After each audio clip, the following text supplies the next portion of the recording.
Welcome back to another episode of the Dodgeball Dudes. I'm here with Conor Keith. Hello. Conor is an amazing blocker. Blocking is your strong suit, for sure.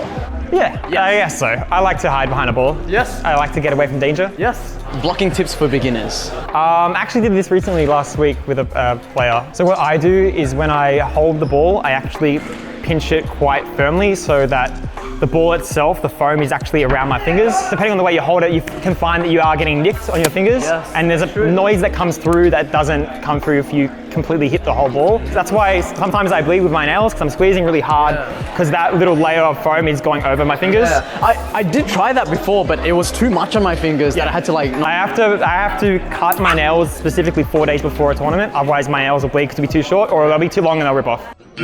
What not to do when blocking?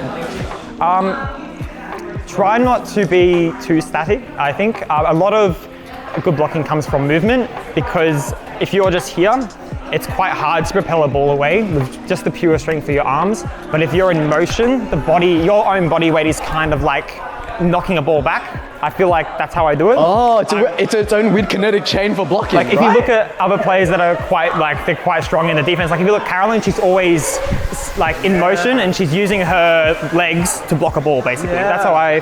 As opposed to if you're just sitting here and it's literally just arms. You usually, instead. and then sometimes that can sort of, as a third potential tip, I clip the ball quite close to my chest because I find that I get more, I think I'm quicker at reacting rather than out.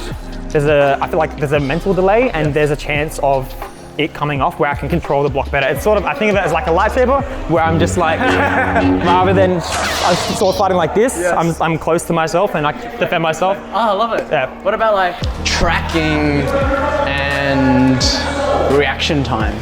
Always look at the ball. I feel like I did it a lot when I first started. You actually look at the player, you look at the arm. The arm's not getting thrown at you, it's the ball itself. Yes. So you don't even look at the player, you just follow where their ball is. Yes. That's another big thing that I think people just look at their arm. Yes. So tracking the ball, not tracking the arm. That's very true. I did notice today. In my opinion, of course. Yeah, I was going for the rush at the beginning and I'm always just focused on the ball. Like as I move up, the angle sort of changes and I'm not like, my eyes are just glued the whole time. So I assume it's the same thing for blocking. So if someone's launching a ball at you, just stay glued to where their ball is rather than their eyes or their arm. Yeah. When you're being thrown multiple balls at you, which ball should you block, which one should you dodge? I try and, I call it splitting the balls. If you're getting more than one ball at you, it's very unlikely, depending on that, even if you're really great, you're going to block both balls at once if they're both accurate.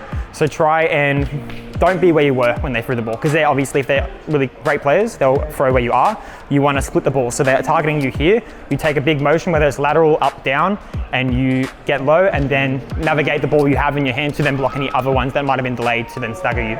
Same with catching. You split the balls that are incoming, and then you take whatever comes accurately at you after. You can be the best blocker, but if you just like this with 3 balls, it's... Yeah, you need to add a lateral to save your life. Last one is drills for blocking. Something when I used to live with a mate, we had a little hallway that was really, really quite close. He could throw consistent 100K balls and I would just be squatting, and just the repetitiveness of getting, like, your life is in danger because someone's so close, they can throw so hard, like you could die. It feels like you could die. Yes. That getting thrown, like when I'm like 17, I'm like really scared. It just forces you to survive, and just having that little instinct, like just have someone launch balls at you all the time. Yep, love it. Okay, that's it. Okay. Thank you so much, Conor. Were you Thank nervous? you for having me. Yeah, definitely nervous. You're so good there.